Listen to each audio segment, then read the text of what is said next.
Welcome back to part 4 of Jean-Claude and Michel Qissi wild ride to conquer Hollywood Olympus. It is time for the final chapter, the Lionheart movie, followed by the vicious breakup.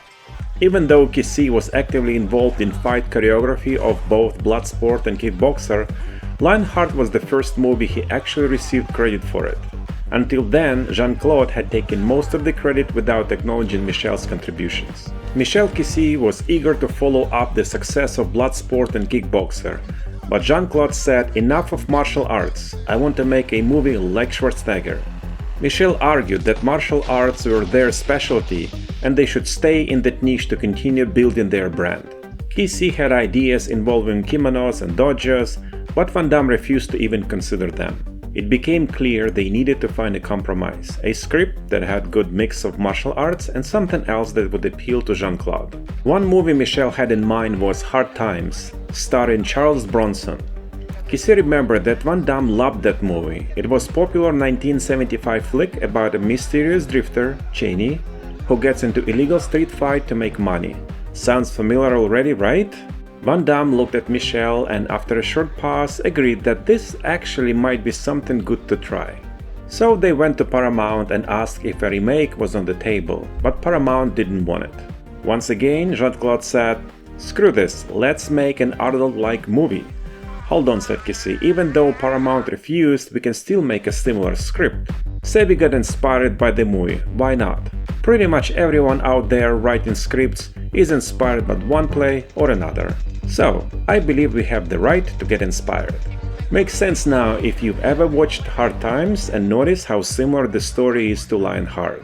They contacted Sheldon Littich, a writer, to work on a new script for Jean-Claude, which was later called Lionheart.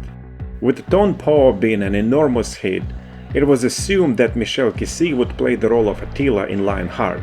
However, Michel's brother Abdel was constantly bugging Michel to give him something to play, any role in the movie, asking for a chance. At the time, Abdel was working as an electrician, changing streetlight bulbs in Belgium. With Kickboxer and Ton Po, Michel's ultimate dream had already came to life, and he was eager to make the same happen to his older brother. Qissi reached out to the bosses at Imperial Entertainment Group and asked if his brother could be the main villain in Lionheart. They were in disbelief, witnessing someone being presented with one of the best roles and yet giving it away, even if it was for his brother. They asked, "What kind of movie experiences does your brother have?" "Well, none," Qissi replied. "That's impossible, it's not going to work," they said. Michel responded, "How about I bring him here, at least take a look at what he can do and then decide. I'll cover all his expenses including airfare." When Abdel Qissi arrived to the studio, it was quite a sight to see. As big as Michel was, Abdel was even bigger. On another level, an absolutely huge guy. He only had to demonstrate a couple of moves, and that was enough to convince everyone that he was the one, the perfect, monstrous opponent of Van Damme. "We love the guy," they said. Not wanting to be completely left out of the movie, Michel took on the role of Mustafa for himself, a supporting role with enough screen time to be remembered by the audience. The final fight between Leon and Attila was shot over the course of 3 days. It was done in a similar style of Bloodsport and Kickboxer, with a master camera and a B-roll camera, using a very minimalistic approach. The fight choreography was developed collaboratively by Michel, Van Damme, and Abdel, with each contributing to the final scene. Jean-Claude and Abdel learned the entire fight sequence and performed it in one take for the master shot, while the close-up shots were filmed afterwards to highlight the key moments. They filmed several takes to gather enough material, leaving the best selection for the editing process. The actual fight choreography was intentionally kept simple, with basic moves that fit the gritty, street fighting style chosen for the scene. Even the famous kick was performed only once, but it was later multiplied in post-production to enhance its impact. Michel had a lot of success selecting different fighters for the movie, with the goal of representing unique fighting styles and distinct characters, like the Tarzan guy with the long hair, a Scottish fighter, and others. While some of them were excellent fighters, they weren't the best actors. To work around this, Qissi minimized their screen time when it came to dialogue and focused primarily on their fighting, ensuring that action remained the centerpiece of their roles. After Lionheart, Michel Qissi and Jean-Claude Van Damme had a falling out, leading them to part ways. Lionheart became the last movie they worked on together. From the beginning, they had made a pact, which Van Damme failed to honor after rising to fame. Qissi had always gone out of his way to help build Van Damme's career, but as time passed, those favors were taken for granted and Jean-Claude began treating Michel more like an assistant, expecting him to obey without question. You can imagine how deeply hurt Qissi was by this treatment. It was during this time that Van Damme started to buy into his own hype, falling victim to what's often called star illness, or more plainly, delusion. Michel was ready to walk away from the movie industry altogether, but what really bothered him was that his name wasn't included in Kickboxer credits. By the way, do you know why Tonpo was listed in the credits as playing himself, as if Tonpo was a real person? It was a deliberate move by director Marc Dissale, supported by Jean-Claude, to add a layer of mystery to the character. For a long time people believed Tonpo was a real person. It wasn't until Kickboxer 2 that Michel Qissi was properly credited for the role. For a few months after Lionheart, Michel did not want to be involved in any Hollywood projects. But as the money ran out, he realized he hadn't been properly compensated for either Bloodsport or Kickboxer. They took all the money and left Qissi with nothing. He had been relying on the pact he made with his childhood friend, Van Damme, who didn't hold up his end of the deal. 50% of everything we make we split evenly. Losses or wins we share between the two of us. That was the pact. Jean-Claude broke the agreement and kept it all. Michel was so angry that he was ready to do something very stupid. Thankfully, he didn't go down the dark path and avoided actions he would have later deeply regretted. The final nail in their friendship coffin was Volkswagen Jetta, which Jean-Claude bought but registered under Qissi's name, reportedly due to legal issues he had at the time, such as not having a US passport. When Van Damme and Qissi reached an impasse over the money dispute, Michel decided to keep the car for himself. For a time, Jean-Claude asked for the car to be returned, even though they were already done with each other. Eventually he let it go. You can also factor in Qissi's girlfriend or wife at the time, Jeanette, who would whisper in his ear about everything Jean-Claude owed him. Married folks can understand the pressure and influence coming from their significant others. However, it wasn't much needed. Michel had already convinced himself that the pact they made was for life. A man's word is his bond, but apparently a gentleman's agreement wasn't enough.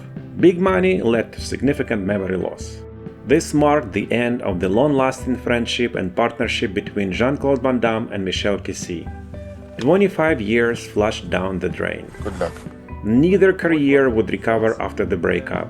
Qissi struggled to land prestigious roles, while Van Damme spiraled down into drugs, lust, and self-destruction, a typical Hollywood path. However, much later in his life, Jean-Claude managed to pull himself together and avert an inevitable demise. Credit where it's due, not many could have done it. Believe it or not, after all his success, Michel Qissi returned to the very same pizza place he once worked at to make ends meet.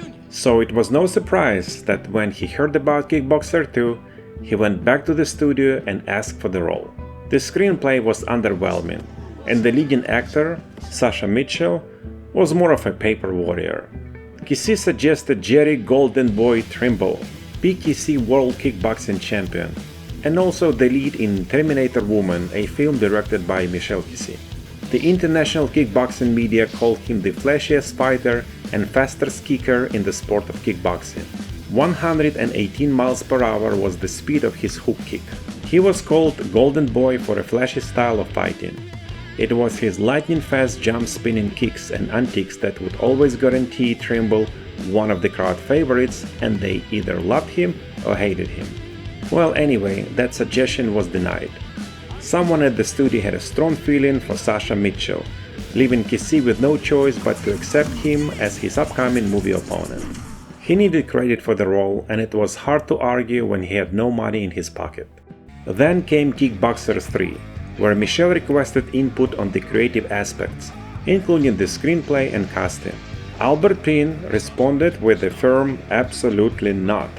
That was the last straw for Qissi.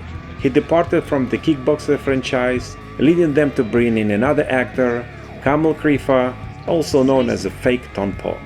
All those sequels proved one thing: without Van Damme and the original Ton Po, Kickboxer became just a parody of itself. Michel Qissi remained active in the movie industry, continuing his acting career in low-budget, B-grade films. A few of those managed to score relatively high in IMDb rating between 6.8 and 7.7. He even played Attila in place of his brother in the film Un Moroccan à Paris, pardon my French. However, there were some truly low-quality films, like Gara Mortal, where Qissi revisited his Ton Po character. Let's not even speak of that tragedy of a film. His recent attempt to regenerate his own screen presence was The Last Comité, which currently has a rather poor rating of 4.7, still higher than Jean-Claude Van Damme's latest masterpiece, Kill 'Em All 2, which has a rating of just 3.2. As it was mentioned earlier, their best work came from the cooperation and balance between wild ideas and unforgettable performance. Jean-Claude would not have reached his level of fame without Michel Qissi's commitment, and Michel would never have realized his dreams without Van Damme's contributions. To this day, Bloodsport, Kickboxer, and Lionheart remain fan favorites. Ton Po is forever linked to Mohammed Michel Qissi, just as Qissi will always be the one and only, the greatest martial arts villain of all time, Ton Po.